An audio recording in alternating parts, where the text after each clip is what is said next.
Maya, naka-ready na po kayong lahat, tapos biglang takbo naman po kami ng kabilang bangkay. Ayun po, maraming salamat po. Thank you, Lord. Online. Ano naman, nairaos naman po. Kasi sila doon, sa side po ng mister ko, talagang konti lang sila, tapos puro mga may trabaho. Kaya ako, Sa lahat ng mga anghel at mga banal sa kalangitan at sa inyo po na magandang gabi.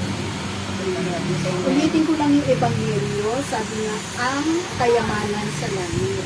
Huwag kayong mag-impok ng mga kayamanan dito sa lupa, dito'y may naninirang tanga at kalawang, at may nakapapasok na magnanakaw. Sa halip, impukin ninyo ay ang mga kayamanan sa langit. Doon walang naninirang tanga at kalawang, at walang nakapapasok na magnanakaw. Sapagkat kung saan naroon ang inyong kayamanan, naroon din naman ang inyong puso. Ang ilaw ng katawan. Ang mata ang pinakailaw ng katawan. Kaya kung malinaw ang inyong mata, maliliwanagan ang buong katawan. Ngunit kung malabo ang inyong mata, padiringlan ang buong katawan. Kaya kung ang liwanag na nasa iyo ay kalisinan pala, napakaliwanag yan. Ang mabuting balita na ating Panginoon, Pinupuri ka namin, Panginoon. Pag-aan tao. Amen. Diba? Pag ang daming pera, aligaga. Amen. Di malaman anong sakirin.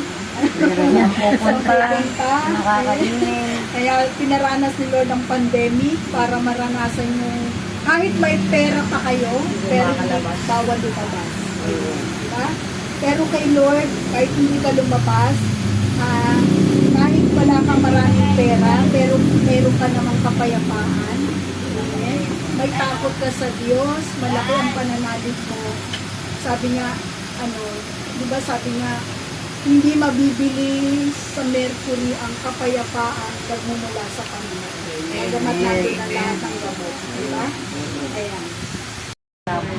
Luwalhati sa Ama, sa Anak, sa Diyos, Espiritu Santo. para ng una ngayon, mapakailanman, sa walang hanggan, siya. Sa pangalan ng Anak, Hindi mapaalam ko.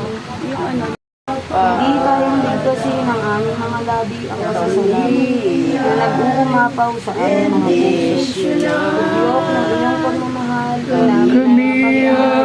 Kaniyan, bendisyon na. Salamat, Ina. Salamat.